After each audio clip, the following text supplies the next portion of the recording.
네, 뭐 저희 교회 교인들은 기본적으로 좀 밝은 편인데요. 그래도 가끔씩 우울하다 하는 소리를 또 듣는 경우도 있습니다.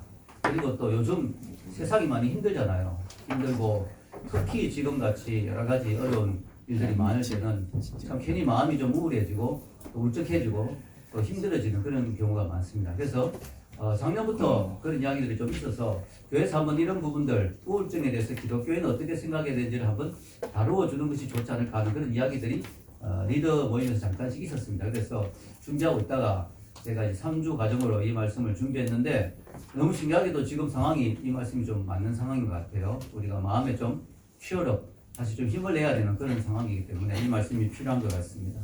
그래서 3주 정도 우울증과 그 여러 가지 우리 인생의 상처의 문제들을 어떻게 극복해야 될지를 한번 생각해 보기를 원합니다. 여러분 우울증이 영어로 디프레션이거든요. 디프레션.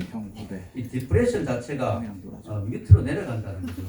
네, 무엇을 이렇게 누르는 거죠. 그래서 우리가 막 마음이 눌리고 또 기운이 눌리고 무엇이 이렇게 좀 의욕이 감소되고 이런 것이 디프레션, 우울증입니다. 그래서 여러분 그 우울증은 바로 특징이 기분이 이렇게 가라앉고 생기와 추진력, 생명의 힘 같은 것이 줄어드는 거예요. 그래서 모든 것이 귀찮아지고 의욕이 없어지고 그런 것입니다. 근데 여러분 이 우울증은 생각보다 상당히 많은 사람이 이 우울증을 앓고 있습니다. 그래서 우울증을 마음의 감기라고 표현합니다. 왜냐하면 평생 감기 한 번 안 앓고 사는 사람은 거의 없잖아요.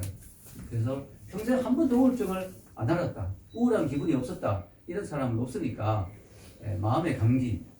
우리나라 사람들 가운데 4명 중에 1명은 우울증을 앓거나 앓은 적이 있다고 하는 그런 통계도 있습니다. 그래서 보편적인 질병일 수도 있습니다. 우울증이 상당히 너 감기 걸렸니?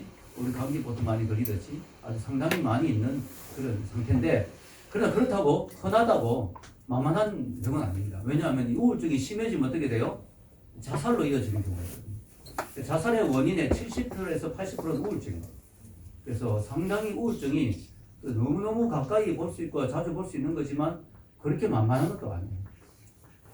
자, 여러분, 우리나라가 안 좋은 쪽으로도 대단한 나라잖아요. 좋은 쪽으로도 대단한 나라인데 안 좋은 쪽으로도 뭐 술 소비 1위 뭐 이런 거 있는데 OECD 국가 중에 자살률 1위라는 그런 오명을 가지고 있습니다.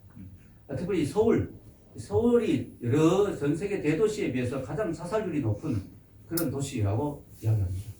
그래서 서울에 사는 건 되게 위험한 거예요. 특히 성북구에 사는 거는. 왜냐? CGV가 있기 때문에 되게 위험한 곳입니다. 자, 여러분, 얼마 전에 제가 새벽 4시에 전화를 받은 적이 있습니다. 이 목사가 되면 새벽에 갑자기 급한 전화를 받는 경우가 있을 수 있죠. 근데 우리 교회는 뭐 청년들이고 별로 위험한 일이 그런 잘 없잖아요. 노인이 많거나 이러면 뭐 갑자기 응급실에 갔습니다, 이런 전화 오는 경우도 있지만, 그런 면에서 제가 새벽 전화를 잘 안 받고 목사 중에 좀 편하게 자는 편인데 새벽 4시에 전화를 받았어요. 그때가 언제였냐면 한동대 교육대학원에 강의하러 갔는데, 그것은 빨리 자야 아침 일찍 일어나서 또 강의하고 이래야 되는데 이제 좀 늦게 잤는데 겨우 잠이 들었는데 4시에 잠이 탁 전화가 온 거예요.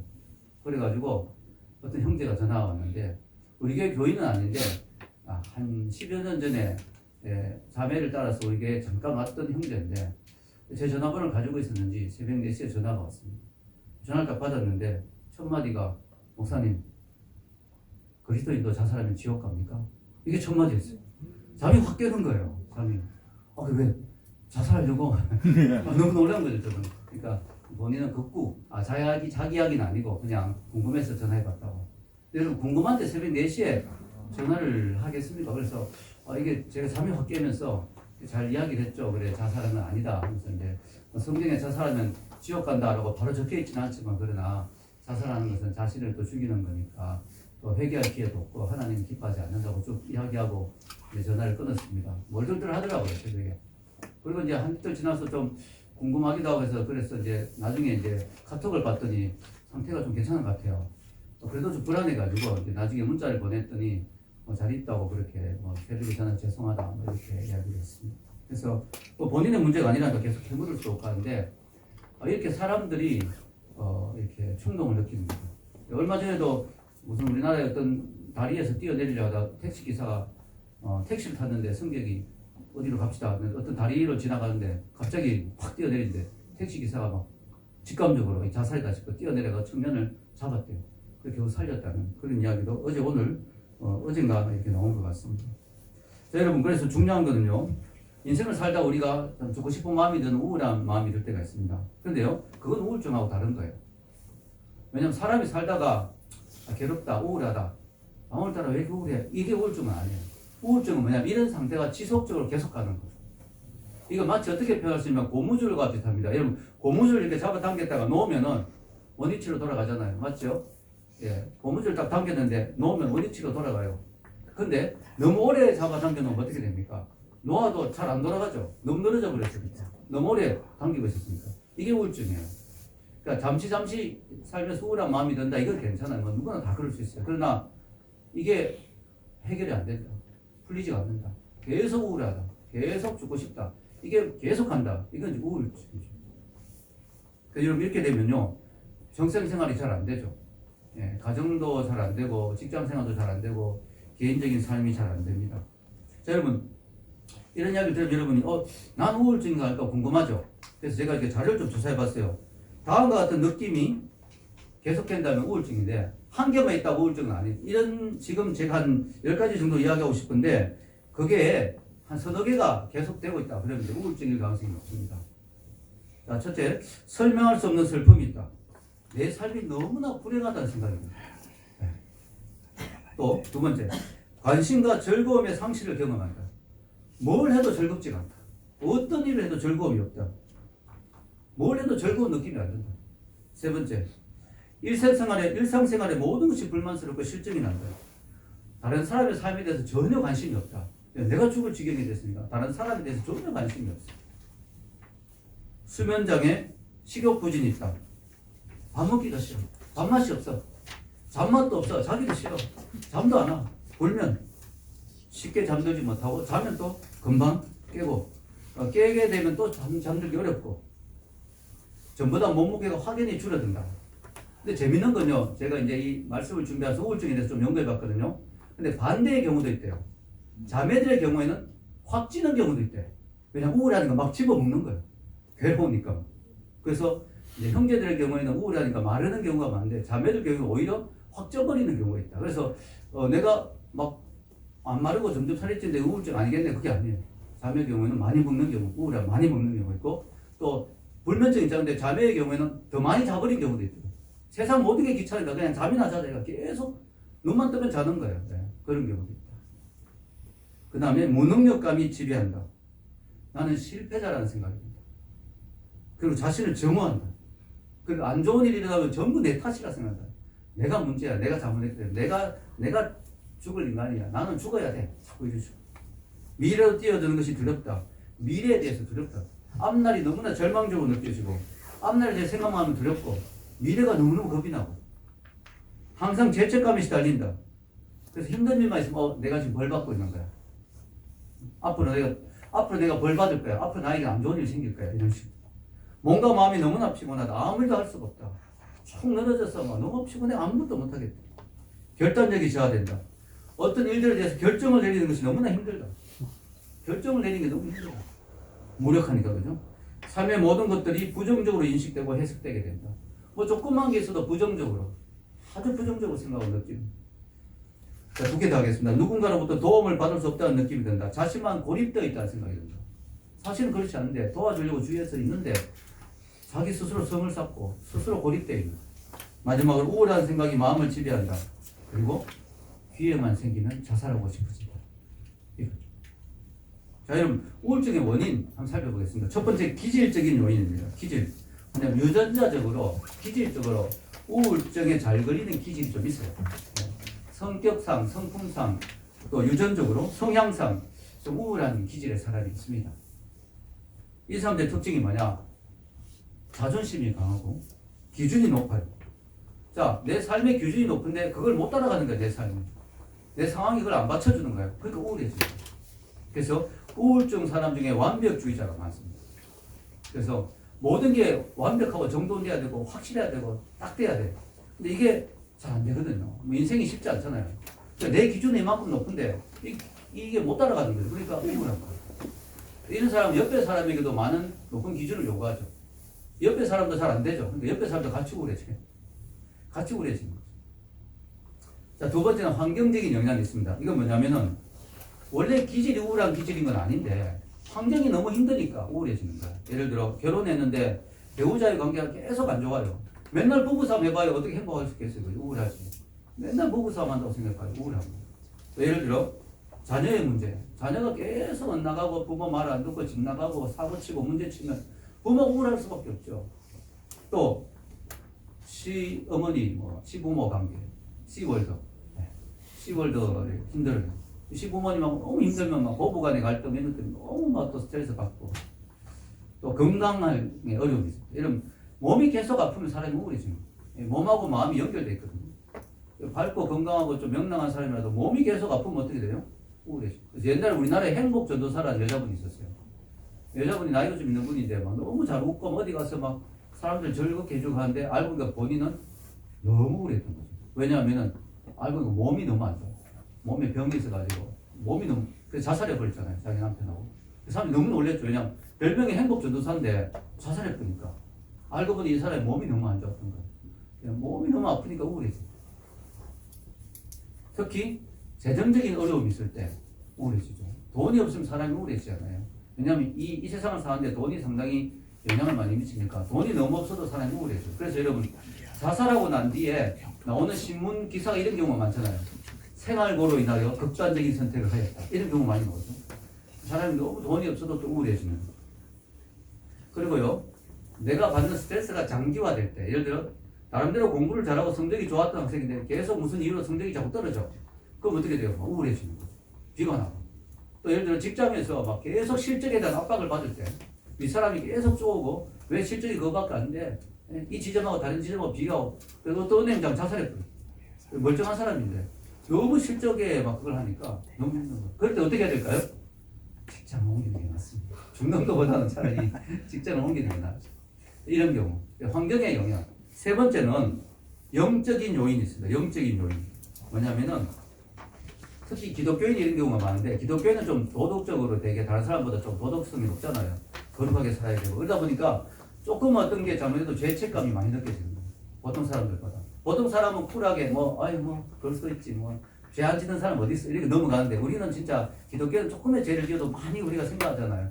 근데 이게 이제 좋은 쪽으로 나가면 좋은데 잘못된 쪽으로 나가면 뭐예요? 정죄감이나 자기에 대한 비하감, 또 죄책감 이런 것 때문에 신앙이 막 침체되면서 영적 침체와 우울증이 같이 오는 거예요. 이건 진짜 힘든 거죠. 그래서 다윗도 그런 거 경험했잖아요. 내 영혼을 소생시키시고 그 말은 다윗의 영혼이 완전히 바닥으로. 왜 갔을까요? 바세바하고 죄 짓고 나니까 다윗이 막 마음이 너무 괴로운 거예요. 그래서 영적 침체가 와버린 거죠. 그래서 하나님 은혜로 소생되고 10편 24편에 쓴 거 아닙니까? 그래서 우리 기독교인들 가운데는 이런 영적인 요인이 있는 경우가 많습니다. 죄 문제가 해결이 안 됐을 때, 죄책감이 계속 있을 때, 자신이 무가치하다고 느껴지고 그럴 때 또 마귀가 뭐라고 정리합니까? 그래, 너의 기도는 하나님이 안 들으셔. 내 같은 놈의 기도는 하나님이 안 들어. 무슨 죄가 이랬는데 무슨 기도를 들어. 기도 가지 마. 교회도 심지어 교회도 가지 마. 너 예배를 하나님 받으시겠어? 이런 식으로. 여러분 그럴수록 더 교회 와야 됩니다. 아멘? 더 교회 와야 회복이 되는데 교회도 가지 마. 찬양 들을 자격 없어. 무슨 성경을 본다고 그래 너가. 야 성경책 들어오자. 성경 보지 마. 성경은 오염돼. 너 같은 놈이 보면 성경이 오염돼. 이렇게 막 정죄. 자 여러분 우리가 중요한 건요. 기독교인들은 죄에 대해서 슬퍼해야 됩니다. 죄에 대해서 우울해해야 됩니다. 죄를 짓는다는 것에 대해서 괴로워해야 돼. 그러나 그것이 회개로 이어져야지 그것이 정죄로 계속하면 안 되는 거예요. 그럼 그 차이가 뭐냐? 성경에 그게 잘 나와 있더라고요. 고린도후서 7장 9절에서 10절 한번 읽어볼까요? 여러분 주보에 있습니다. 시작. 내가 지금 기뻐함은 너희로 근심하게 한 까닭이 아니오 오히려 너희가 근심함으로 회개함에 이른 까닭이라. 너희가 하나님의 뜻대로 근심하게 된 것은 우리에게서 아무 해도 받지 않게 하려 함이라. 하나님의 뜻대로 하는 근심은 후회할 것이 없는 구원에 이르게 하는 회개를 이루는 것이요 세상 근심은 사망을 이루는 것이니라. 아멘. 여기 근심이 두 개 나오죠, 그죠? 하나님의 뜻대로 하는 근심, 성령님이 주시는 근심. 아, 내가 이렇게 살면 안 되는데, 내가 이렇게 죄를 지으면 안 되는데, 이거 하나님 기뻐하시지 않는데, 아유, 내가 이러면 안 되는데, 이거는 성령님이 주시는 것. 이건 뭘로 이렇게 한다고요? 회개로 이렇게 하는 거. 근데 세상적인 근심, 마귀가 주는 근심, 이거는 사망에 이르게 하는 거. 여러분 우리가 죄를 지으면 회개해야 됩니다. 회개하면 끝나는 거예요. 예수님의 보혈로 우리는 정결하게 되는 거예요. 예수님도 그랬잖아요. 가서 다시는 죄를 짓지 말라. 나도 너를 정죄하지 않는다. 우리가 회개하면 하나님 정죄하지 않아요. 아멘. 예수님 보혈이 우리를 깨끗게 하세요. 물론 자꾸 상습적으로 죄를 짓는다면 그거는 문제가 되겠죠. 그러나 우리가 지었지만 죄를 지었지만 회개한다면 하나님이 그 죄를 용서하시고 깨끗게 하세요. 그럼 다시 우리가 일상으로 돌아가면 되는데 마귀가 하는 일은 뭐냐? 회개하고 이미 정리된 죄인데 계속 생각나게 하고 계속 정죄하는 거예요. 야야야 너 그때 그런 죄를 지었는데 너는 안 돼. 너는 쓰레기야. 계속 정죄하는 거예요. 그런 죄를 계속 정죄해서 뭐에 이렇게 앉아 사망해. 너무 우리가 자살하게 만드는 아니면 사람이 폐인되게 만드는 그거는 하나님 기뻐하시는 근심이 아니다. 그래서 두 가지 근심을 우리가 잘 구별해야 된다. 우리가 죄를 지었을 때 영적 침체가 왔을 때 회개할 건 회개하고 그 다음에 다시 일어서야 된다. 아멘. 그 죄를 자꾸 되씹고 곱씹고 그 상처를 자꾸 되씹고 그래가지고 자꾸 빠져드는 거 하나님 기뻐하시는 게 아니다. 그거는 사망에 이르게 하는 근심이 되는 거예요. 그건 안 좋다는 거죠. 자, 그럼 이 우울증에 대한 이유들이 이런 게 여러 가지가 있는데 해결 방법은 뭘까? 해결 방법을 왜 생각해야 되죠? 첫째, 환경을 바꾸어라. 예, 내가 스트레스를 받는 상황이나 환경을 피해야 되겠죠. 예, 그래서 너무 힘들 때는 예를 들어 이건 어떡할까요? 남편하고 너무 계속 싸우는데 그러면 환경을 어떻게 바꿀까요? 이거 진짜 힘들죠. 제일 힘든 게 그거예요. 근데 그런 경우에는 남편하고 같이 시간을 좀 줄인다든가 아니면은 상담을 받는다든가 예를 들어 이런 경우는 도움이 됩니다. 뭐냐면 시어머니와 관계가 안 좋을 때는 일부러 분가한다든가 그것도 필요해요. 너무 지금 부인이 시어머니 때문에 너무 스트레스 받고 있다. 당신이 참아야지. 맨날 이러면 안 돼요. 그럴 때는 좀 힘들더라도 분가해서 나간다든가 분가하면 집안 눈치를 보여. 내가 싫어 나가는 거야. 이렇게 된 상황. 그럼 어떻게 될까요? 미국으로 이민을 가면 돼요. 아니 부인이 죽는 것보다 낫잖아. 부인이 죽는 것보다. 네. 그렇죠, 그죠? 예를 들어 극단적인 예지만 그런 식으로 환경을 좀 바꿀 필요가 있다. 자, 여러분 그래서 내 힘으로 잘 안 되는 주위에 도움을 받아야 돼요.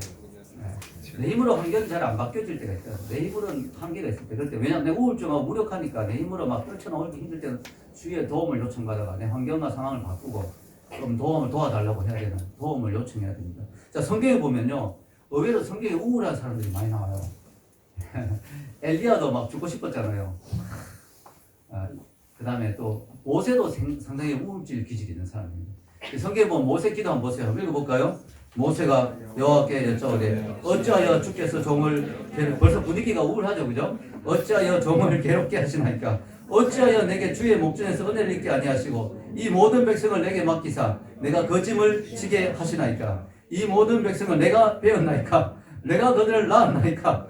어찌 주께서 내게 양육하는 아버지가 젖먹는 아이를 품듯 그들을 품에 품고 주께서 그들의 열조에게 맹세하신 땅으로 가라 하시나이까? 이 모든 백성에게 줄 고기를 내가 어디서 얻으리까? 그들이 나를 향하여 울며 이르되 우리에게 고기를 주어 먹게 하라 하온즉 책임이 심히 중하여 나 혼자는 이 모든 백성을 감당할 수 없나이다. 주께서 내게 이같이 행하실진데 뭐하옵나니 내게 은혜를 베푸사 즉시 나를 죽여 내가 고난당함을 보지 않게 하옵소서.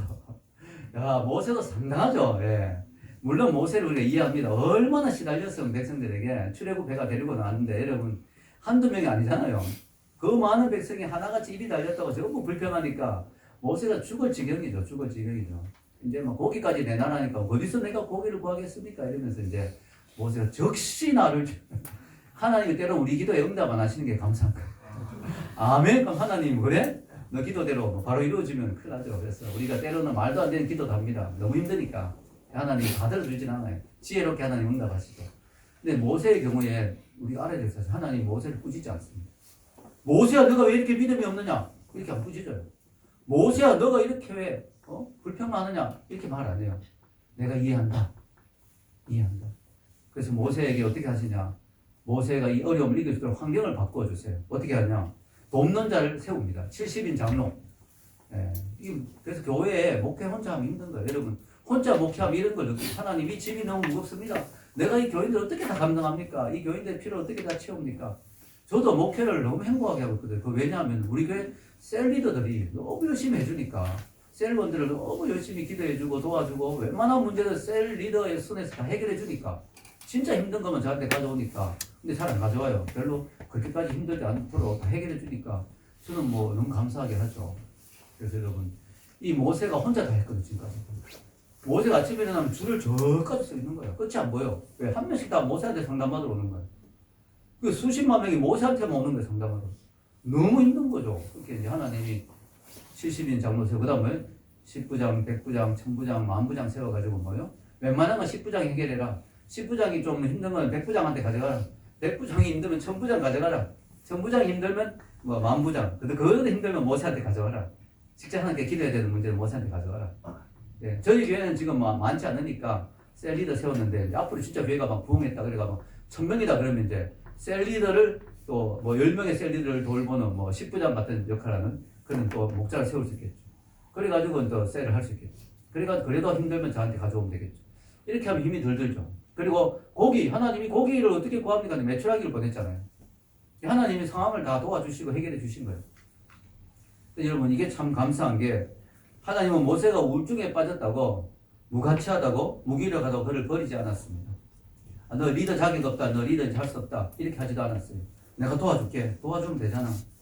여러분 우리가 모세를 통해서 배울 수 있는 건 뭐냐? 정말 중요한 걸 배울 수 있어요. 뭐예요? 모세가 진짜 힘들었지만 하나님께 나왔다는 거.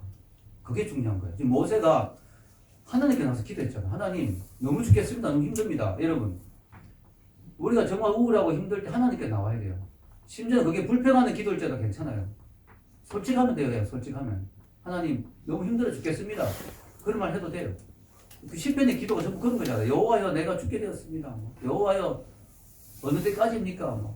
힘들잖아요. 그래서 우리가 모세를 보고 배울 수 있는 것은 힘들어도 하나님께 나와야 된다. 그럼 답이 있다. 아멘. 하나님께 나오면 답이 있다는 거예요. 그리고 여러분 제가 우울증에 대해 생각하다가 우울증을 해결할 수 있는 진짜 좋은 문구를 하나 생각했습니다. 야, 이것만 딱 대입하면 웬만한 우울증 해결돼. 뭔지 아세요? 제 유튜브에도 제가 하나 했는데, 이거 내용을 한번 다뤘는데, 이 또한 지나가리라. 네. 여기 진짜 중요한 거예요. 너무 우울하고 힘든 일 있잖아요. 그럼 뭐요? 지금 힘들지만 이것 또한 지나가리라. 여러분 지금 우리 코로나 때문에 힘들잖아요. 근데 뭐요? 이 또한 지나가리라. 아멘? 여러분, 왜 사스 때도 죽을 것 같았잖아요. 메르스 때도 죽을 것 같았잖아요. 근데 지나갔잖아요. 이 또한 지나가리라. 여러분이 인생을 살면서 막 너무 죽을 것 같아. 막 친구가 나를 배신하고, 연인이 나를 배신하고, 하던 일이 잘 안 되고, 너무 인생이 괴로워. 그럼 어떻게 해야 돼요? 막, 그것만 매몰되면요. 죽고 싶고, 진짜 죽어버리는 거예요. 왜? 이게 내 인생에 너무 큰 짐으로 느껴지고, 이게 막 영원할 것 같고, 이 고통이 계속될 것 같고, 이러니 차라리 죽자. 근데 안에 이 또한 지나간다. 지나가야 되고. 그럼 목사님 만약에 평생 안 지나가면 어떡할까요? 그런 경우는 드물지만 그런 경우에 제가 하고 싶은 말은 그럼 그렇게 살다가 천국 가면 되잖아요. 인생 금방 지나가니까. 생각보다 인생 금방 지나가요. 그러니까 영원히 해결 안 되는 게 있죠. 예를 들어 평생 장애를 가지고 있다든가. 그건 이 또한 지나가지 않잖아요. 그럴 때는 어떻게 돼요? 인생 또한 지나가. 인생도 금방 가야죠. 그래봤자 40년, 50년, 60년, 70년이죠. 천국은 영원하잖아요. 견디면 지나가요. 지나가니까요. 너무 괴로워하지 말고 여러분 힘들면 주위에 도움을 요청하고 환경을 좀 바꾸고 또 기도하고 하나님께 또 그래도 너무 힘들면 마음이 너무 힘들면 이 또한 지나가리라. 아멘? 이 또한 지나가리라. 지나갑니다. 제가 인생을 살면서 지나보면 정말 죽을 것 같았기 힘들 때가 있었어요. 근데 그것도 지나가더라고요. 지금 보니까. 지나갔어요. 예. 지나갔어요. 예. 지나가더라고요. 두 번째, 약이나 운동이 도움이 된다. 이제 우리가 우울증에 걸릴 때 약을 쓰는 걸 너무 두려워하거나 뭐 부담스러워하는 사람인데 약을 막 쓰라는 건 아니에요. 그러나 진짜 약이 필요할 때가 있어요. 왜냐하면 호르몬의 문제로 우울증에 걸릴 때가 있거든요. 이 사람 몸속에 이 호르몬들 있잖아요. 조사해보니까 우울증과 관계된 신경전달 물질 이런 게 있어요. 노아에페네프린, 세로토닌, 도파민, 아세틸콜린 뭐 이런 거 다 외울 필요 없습니다. 자, 이런 것들이 우리 뇌에 막 작용을 이렇게 해서 우리 마음을 기쁘게 하고 행복하게 하고 막 우리 도파민이 많이 나온다면 이런 거 있잖아요. 근데 우울증이 이게 잘 조절이 안 될 때 마음이 막 급격히 우울해져. 이럴 때는 약이 도움이 될 때가 있어요. 너무 심할 때는. 웬만하면 기도하면 해결되고 그래요. 제 생각. 근데 진짜 힘들 때는 이제 약이 또 도움이 될 수가 있어요. 항우울제. 근데요, 난 약 먹는 거 너무 싫어한다. 또 약이 막 내성이 생길까 합시다. 이런 경우에는 좋은 친구예요. 운동이 도움이 된대요. 운동이. 특히 햇볕을 많이 안 쬐면 우울증이 많이 생긴대요. 그래서 영국 사람들이 우울하잖아요. 해가 별로 맨날 비가 오니까. 예. 여러분 햇볕을 많이 그래서 여러분 특별히 가을이나 겨울에 계절성 우울증 환자가 많다고 합니다. 왜냐하면 가을이나 겨울에 햇볕이 많이 없거든요. 그래서 다른 계절보다 그때 우울증이 더 많대요. 그 이유가 바로 햇볕을 많이 안 쬐기 때문에. 그래서 그럴수록 여러분 가을이나 겨울에 더 밖에 자주 나가고 햇볕을 더 많이 쬐고 햇볕을 쬐면 뭐가 되냐? 멜라토닌이라는 신경 전달 물질의 분비가 많아진대요. 그래서 마음이 좋아진대요. 그리고요 조사해 보니까요 그 일주일에 3번 이상 땀이 날 정도로 운동을 하면은 우울증 환자가 치료약의 절반을 먹어도 효과가 다 먹은 효과가 있어요. 보통 때 먹는 양의 반을 먹어도 전체를 먹은 효과가 있어요. 왜냐면 운동이 그만큼 우울한 마음을 좋게 만드는. 그래서 여러분이 내가 너무 우울하다 힘들다 그러면 뭐 약을 먹을 수도 있지만 약도 먹기 싫다 이러면 운동을 꾸준히 하면은 또 그것도 많이 도움이 됩니다. 자, 그 다음에 세 번째, 정죄감을 벗어나라. 이게 뭘까요? 정죄감. 제가 좀 전에 이야기했죠. 우울증의 영적인 원인으로 내 죄 문제 때문에 계속 마귀가 정죄를 한다. 내가 계속 정죄감에 빠지게 됩니다. 여러분, 저는요, 사탄 마귀가 정말 치사한 놈이라는 생각이 드는 게 힘든 사람의 힘든 부분을 일부러 더 공격하는 거예요. 그걸 막 휘비파는 거예요. 사투리네, 이거는. 그걸 막 파헤치는 거예요. 마귀는 우리의 약점, 요 부분만 건드리면 내가 너무 아프고 마음이 아프고 너무 상처가 돼. 그걸 막 파뒤집어는 거죠. 마귀가. 야, 이 사투리가 자꾸 나오네. 파헤쳐가 막 더 그걸 막 괴롭게 만드는 거죠. 그래서 여러분, 이걸 이기려면 어떻게 되냐? 하면서 올바른 자아 정체성. 올바른 자아 정체성을 가져야 됩니다. 즉, 그 무엇도 흔들 수 없는 하나님의 자녀로서의 정체성. 자, 여러분, 자녀가 잘못하면 뭐예요? 아버지와의 관계가 어색해질 수는 있어요. 그죠? 그러나 부자 관계가 끊어지지 않죠. 부녀 관계가 끊어지지 않습니다. 그래서 우리 하나님과의 죄를 지으면 하나님과의 관계가 어색해질 수 있어요. 기도가 잘 안 되고 하나님 임재가 안 느껴지고. 그러나 회개하면 회복되고. 우리가 잘못했다고 하나님의 자녀가 안 되는 건 아니에요. 너 죄를 지었구나. 오늘부터 넌 내 자녀 아니야. 이게 아니라는 거죠. 오히려 죄를 지을수록 부모가 볼 때 자녀가 잘못될수록 어떻게 더 품고 더 고치려고 노력하고 막 애쓰잖아요. 우리가 죄 짓고 힘들수록 하나님 우리를 더 안타까워하시고 우리가 더 가까이 다가오십니다. 사실. 그래서 여러분 마귀는 그런데 우리에게 뭐예요? 너는 죄를 지었기 때문에 정죄감을 주고 너는 이제 하나님 자녀 아니야. 너 같은 것의 기도를 누가 듣겠어? 그러다 보니까 막 스스로 막 자책감이 생기고 그래 거기에 동의하면서 그래 하나님 나를 사랑하지 않아. 하나님이 나 같은 사람의 기도를 어떻게 들으시겠어? 이런 식으로 되는 거예요. 그래서 여러분 내가 너무 지나친 완벽주의의 기준을 세우는 것도 좀 맞춰야 돼요. 사람이 최선을 다하는 건 좋지만 내 기대치를 너무 높여가지고 거기에 내가 못 따라가면 막 너무 자책하고 너무 자신을 자책하고 나는 죽어야 돼 이러고 너무 그러지 마세요. 다 인간이 부족합니다. 더 좋아지기 위해서 노력하는 건 좋은데 기준을 처음부터 막 100점 세워놓고 98점만 돼도 난 죽어야 돼 이러고 그죠? 이러면 안 되는 거예요. 계속 조금씩 좋아지면 되는 거잖아요. 네 번째 긍정적인 생각을 가져라. 우울증 기질의 사람의 특징이 뭐냐? 모든 걸 부정적으로 보죠. 모든 걸 부정적으로 봐요. 그래서 칭찬해도 기분 나빠요. 칭찬해줘도. 뭐냐 이거 무슨 나쁜 뜻으로 또 나에게 이런 말 하는 거 아니냐. 이런 식으로 생각해요. 그리고 특징이 또 우울증의 사람은 모든 걸 극단적으로 생각합니다. 극단적으로. 그래가지고 전부 아니면 전무라는 식이에요. 그래가지고 이런 식으로 제대로 살지 못할 바에 차라리 죽는 게 낫겠다. 뭐 이런 식으로. 제대로 하지 못할 바에 차라리 하지 말자. 이런 식으로. 예를 들어 예배 나오는데 예배 집중 못하고 예배 제대로 은혜 못 받고 집중 못할 바에 차라리 예배 가지 말자. 뭐 이런 거. 기도하는데 막 기도가 안 되죠. 그럼 차라리 기도하지 말자. 제대로 못할 바에. 자꾸 너무 극단으로 가면 안 돼요. 극단으로. 자꾸 해야 돼요. 이러면 그거 알죠? 마중물, 펌프물을 우리가 이렇게 펌프물을 길어 올릴 때 마중물이라고 했잖아요. 그걸 이렇게 딱 집어넣으면 처음에 뭐 흙탕물이 나오죠. 근데 자꾸 막 펌프를 이렇게 하다 보면 어떻게 돼요? 맑은 물이 콸콸 나오죠. 마찬가지로 여러분이 우울하고 막 기도가 안 되고 예배가 안 되고 할 때는요. 자꾸 예배 자리에 나오고 기도 자리에 나오면 처음에는 막 썬물이 올라와요. 처음에 막 녹성물이 올라오듯이 막 기쁨이 안 나와요. 근데 자꾸 하다 보면 뭐예요? 성령님이 내 속에서 일하시면서 내 속에 너 그에 비해서 생수의 강이 터져 나오는 거야. 아멘. 예수님 약속했잖아요. 생수의 강이 흘러나와라. 근데 생수가 처음부터 안 나온다니까. 내가 너무 우울하고 상처가 많고 막 괴로운 사람은요 하나님 앞에 나와서 예배하고 기도해도 막 썬물만 올라와요.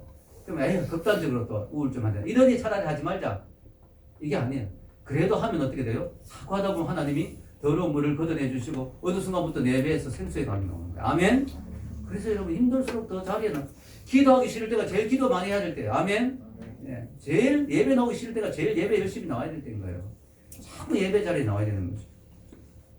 여러분 생명은 함부로 끊으면 안 되죠. 생명이 생의 명령이에요. 하나님 우리가 살아라고 명령하신 거예요. 너는 몇 년 동안 살다가 와라. 내 마음대로 그걸 끊으면 안 되는 거죠. 자, 여러분 예수님이 빛이잖아요. 예수님이 빛. 요즘 우리 요한복음 큐티하죠. 예수님이 뭐예요? 나는 세상의 빛이라. 여러분 빛이 있는 곳에는 어둠이 없습니다. 우울증은 어둠이잖아요. 우울함은 어두운 거잖아요. 예수님이 내 속에 들어오셔서 빛이신 주님이 내 속에 쫙 비춰주시면 여러분 기도할 때 그런 상상을 해보세요. 내가 우울하다 그러면 주님이 지금 나에게 들어오셔서 머리부터 발끝까지 쫙 빛으로 채우시는 느낌. 그 이미지 그걸 상상하면서 주님이 내 마음의 어두운 구석을 다 하나님 예수님 나의 집 이런 거 있잖아요. 예수 그리스도 내 마음의 집. 예수님 내 마음이 예수님의 집이라 한다면 내 마음의 어두운 구석 있잖아요. 남에게 보이기 주시는 벽장. 저 밑에 지하실. 그거 막 썩어서 곰팡이 냄새 나요. 지금 막 하도 오랫동안 문 닫아놔가지고 거기까지 예수님 들어와 주세요. 내 오래된 상처, 내 치유돼야 될 상처, 내 어두운 부분, 내 정말 어두운 우울한 곳 주님의 빛으로 다 들어와 주시고 거기 다 비춰주세요. 주님은 다 들어올 수 있어요. 아멘. 다 빛으로 바꿀 수 있어요. 그러면 주님이 임하시면요 내 어두운 것이 다 해결되는 거예요. 여러분 우리가요 찬양을 듣는 게 진짜 중요합니다. 찬양이 우리 영혼을 막 살리거든요. 근데 우울할 때는요 막 우울한 음악이 끌려요. 멜랑콜리한 그런 거 있잖아요. 그런 거 들으면 더 우울해져요. 특히 보헤미안 랩소디 이런 거 들으면 안 돼요. 그 가사가 마마미아 랩미고 엄마 나 죽고 싶어 뭐 이런 거거든요. 자꾸 자살을 충동을 주는 그런 노래. 그거 듣다가 자살한 사람도 많았어요. 그런 거 우린 다행히 영어 가사를 잘 못 알아도 괜찮은데 우리가 그런 거 우울하게 하는 그런 거 듣지 말고 찬양 그죠? 주께가 오니 날 새롭게 하시고 얼마나 멋있는 거죠 이런 거죠. Shine Jesus shine 빛 대신 주님 이런 거 찬양하면 영혼이 막 밝아지죠. 그래서 우리가 우울할수록 찬양을 많이 듣고 아멘 그래야 됩니다. 자 여러분 우울증에 걸린 사람들 많지요.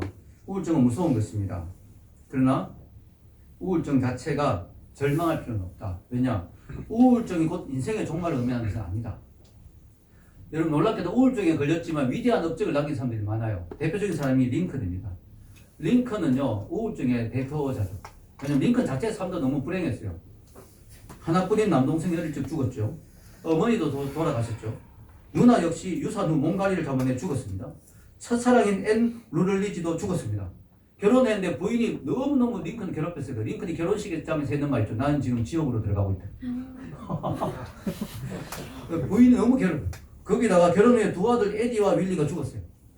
그러다가 선거에 나갔는데 선거 계속 떨어졌어요. 하원의원, 상원의원 계속 떨어졌어요. 동력자하고 사업을 했는데 파산했어요.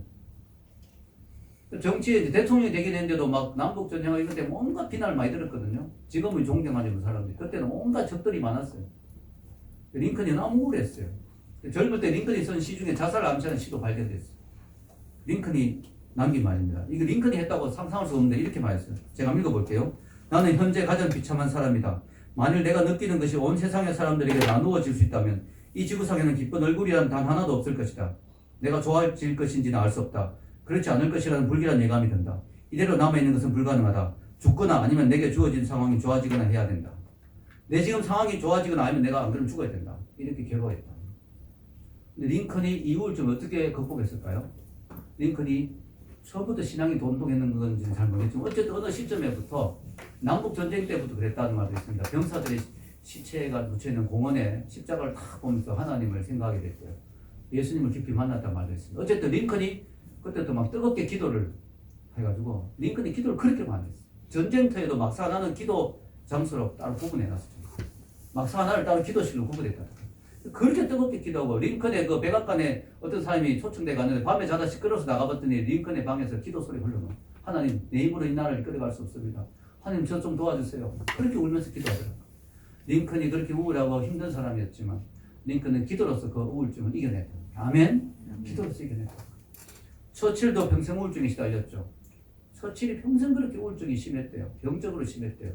근데 처칠이 유머 감각이 대단하거든요. 여러분 아시죠? 처칠. 유머 감각 진짜 대단해요. 대단한 거죠. 어떤 여인이 처칠을 만나가 커피를 마시다가 내가 당신이랑 내가 당신이 내 남편이랑 여기 커피에 독을 넣겠어요. 이랬어요. 처칠한테. 처칠이 그 말 듣고 당신 같은 사람이 내 분이라면 그 커피를 마시겠어요. 처칠이 머리가 막 컸잖아요. 처칠이 막 놀려서 사람들이 막 머리가 크고 보기 싫다 했더니 처칠이 하는 말이 금방 태어난 아이들은 전부 저같이 생겼습니다. 아이들 머리가 크고 머리카락이 없고 이러니까 너희들 처칠이 유머 감각이 그래. 처칠이 자기를 괴롭히는 우울증을 뭐라고 별명을 붙이냐면 검정개라고 붙였어요. 검정개. 아 오늘도 검정개가 나를 좀 괴롭히네 이러죠.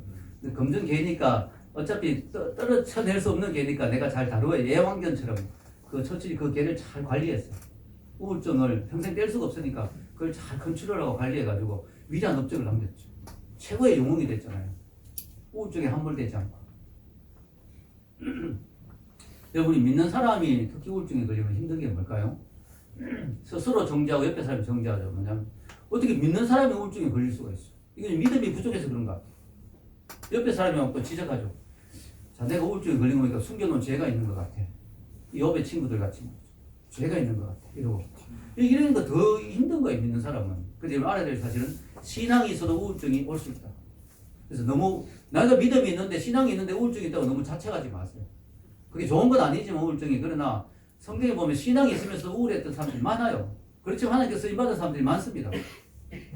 그리고 너무 우울증이 걸린 걸 믿음 없는 걸로 돌리지 마세요. 믿음이 좋아도 우울증 걸릴 수도 있어요.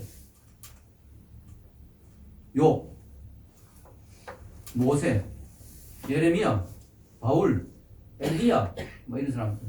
심지어 예수님도 우울한 감정을 잠시 경험한 적이 있죠. 뭐냐, 내 마음이 죽게 되었습니다. 갈보리 십자가 앞에서 그죠? 내 마음이 죽게 되었다. 이런 제자들에게 나와 깨어 기도하자. 내가 지금 죽게 됐다. 마음이 너무 괴로워 죽을 것 같다. 예수님 또한 십자가 앞에서 우울한 경험을 했다는 거죠. 특히 다윗은 뭐 엄청 우울했죠. 맨날 쫓겨다니고. 네. 설교의 왕자 스펄전 목사님도 그렇게 우울증으로 고통받았어요. 스펄전 목사님이 1866년 설교 중에 이런 말을 했습니다. 전 아주 심한 우울증으로 시달리고 있습니다. 여러분 중에서는 누구도 제가 지금 겪고 있는 이런 극도의 비참한 고통을 겪지 않기를 바랍니다. 자, 종교개혁의 선봉장, 내주는 강한 성이요, 멋있는 찬송을 지었던 마르틴 루터도 우울증이 심했습니다. 왜냐하면 이 루터는 엄격한 수도원 교육을 받아가지고 죄에 대해서 너무 민감하다 보니까 조금만 죄를 져도 이게 막 너무 괴로워. 그래서 루터가 막 우울증이 심했어요. 루터의 일기에 이런 글도 나옵니다. 일주일 이상을 죽음과 지옥의 문턱에 서 있었던 것 같다. 사지가 떨리는 진통으로 죽을 것 같았다. 이런 식으로. 그렇지만 그들이 뭐예요? 우울증을 잘 다스리고 하나님을 의지해서 힘든 것들 잘 이겨내고 귀하게 쓰임받았잖아요. 그러니까 여러분이 우울하다고 우울증이 좀 있다고 하나님께서 쓰임받지 못한다 그러는 건 아니에요. 재밌는 건요, 우울증 환자들에게 위로가 되는 이야기인데 되게 머리가 좋은 사람이 우울증에 잘 걸린다고 합니다. 네. 멍청한 사람은 잘 안 걸리는 모양이죠. 저는 좀 멍청한가? 예. 자, 어쨌든 저도 우울한 적이 있었어요. 그래도. 존스 홉킨스 대학의 K. 제미슨 교수가 20세기의 위대한 예술가들 가운데 38%가 우울증의 흔적이 있다. 왜냐하면은 특히 예술가들, 이런 사람들은 철학가들, 또 문학가들, 이런 사람들은 좀 우울증 기질이 좀 심하고. 그래서 위대한이란 말이 붙는 사람 중에 우울증 환자가 많았어요. 위대한 문학가, 위대한 예술가, 위대한 과학자, 우울한 사람들이 많았습니다. 그럼 살아보니까요, 사람이 너무 밝고 행복하고 명랑하게만 하면 인생에 대해서 깊이 고민을 잘 못하잖아요. 우울한 시간들이 있을 때 그때 인생에 대해서 깊이 고민하고 뭔가 깊은 문학 작품이 나오고 뭔가 위대한 작품이 나오는 것 같아요. 한 번도 안 우울해 본 사람은 인생에 대해서 좀 깊이가 없을 수도 있어요. 꼭 그런 건 아니지만 일부러 그렇다고 우울할 필요는 없습니다만, 그러나 우울하면서 우리가 인생에 대해서 고민하잖아요. 하나님이 그런 시기들을 주시더라고요. 인생에서. 예를 들어 내 기도응답이 매일 100% 늘 응답만 받으면 이게 인생에 대해서, 인생이랑 이렇게 룰루랄라한 걸로만 생각하잖아요. 근데 안 그렇잖아요. 인생은 고뇌가 있고 고통이 있고 하나님과의 시련이 있고, 그죠? 이런 것들 중에 하나님이 또 더 믿음을 연단시키고 보이지 않는 걸 믿는 게 믿음이잖아요. 모든 게 다 잘 되면 그게 뭐 믿음이 필요하겠어요. 힘든 연단의 시간이 있고 이런 걸 하나님 주시더라고요. 그걸 통해서 우리가 우울한 시간들, 힘든 시간을 통해서 우리가 더 깊이 들어가는 거죠. 우울하기로 유명한 사람이 칼빈입니다. 여러분 칼빈 사진 보면 얼굴 자체가 우울하다고 적혀 있어요. 길쭉하게 막 늘어져 있어요. 칼빈이 우울했던 이유가요. 제 생각에는 별명이 걸어다니는 종합병원이었거든요. 칼빈이 안 아픈 데가 없어서 별명이 걸어다니는 종합병원. 그렇게 우울할 수밖에 없는 거죠. 근데 칼빈이 우울했기 때문에 뭐 인생에 대해서 깊이 고민하고 하나님에 대해서 깊이, 그래서 벌써 젊은 나이에 기독교 강요 이런 거 쓸 수 있었잖아요. 그래서 여러분 우리가 우울하게 살려면 장려한 건 아니지만 우울이 잘 다루면 깊은 영성으로 연결된다. 아멘. 다윗이 우울했기 때문에 깊은 예배자가 됐잖아요. 깊은 영성. 우울을 우리가 잘 다루게 되면 깊은 영성으로 연결된다. 중요한 건 뭐냐? 내 마음을 잘 지키는 거예요. 오늘 읽은 성경 말씀 읽어보겠습니다. 모든 지킬 만한 것 중에 더욱 내 마음을 지키라. 생명의 근원이 이에서 남이니라. 내 마음이 생명의 근원이에요. 그래요, 여러분. 내가 재벌 회장 딸로 몇 년 전에 자살했잖아요. 여러분, 재벌 회장 딸이라도 내 마음을 못 지키면 자살하게 되는 거예요. 연예인들 여러분 얼마나 부럽습니까? 인기 누리고 돈 많고. 근데 자살했거든요. 왜? 내 마음을 못 지키니까. 무릇 지킬 만한 것보다 내 마음을 지켜라. 여기 생명의 근원이 여기서 나온다. 네, 여러분. 지금 요즘 우울한 소식들 많잖아요. 내 마음을 잘 지켜야 돼요. 여러분 전쟁 났을 때 전쟁에서 총 맞아 죽은 사람보다 전쟁 일어나고 마음이 우울해가지고 심장병 이런 걸로 죽은 사람이 더 많았다는 거예요. 통계적으로 보면. 이런 힘든 시기에 우리가 해야 될 일이 뭐냐? 내 마음을 잘 지키는 거야. 아멘. 근데 내 마음을 내가 지키려고 해도 잘 안 되죠. 성령님이 지켜주셔야 돼요. 하나님의 도움을 구해야죠. 하나님의 날개 아래 피해야죠. 아멘. 주님의 날개 아래 가면서 힘들수록 또 주님께 기도하면서 찬양 들으면서 또 예배 자리에 나오고 하나님 은혜를 구하면서 내 마음을 잘 지켜서 승리한 여러분 되기를 주의 이름으로 축원합니다. 내 마음이 언제나 전쟁터예요. 하나님이냐 사탄이냐 하나님 앞에 우리가 승리하는 여러분 되기를 축원합니다. 기도하겠습니다.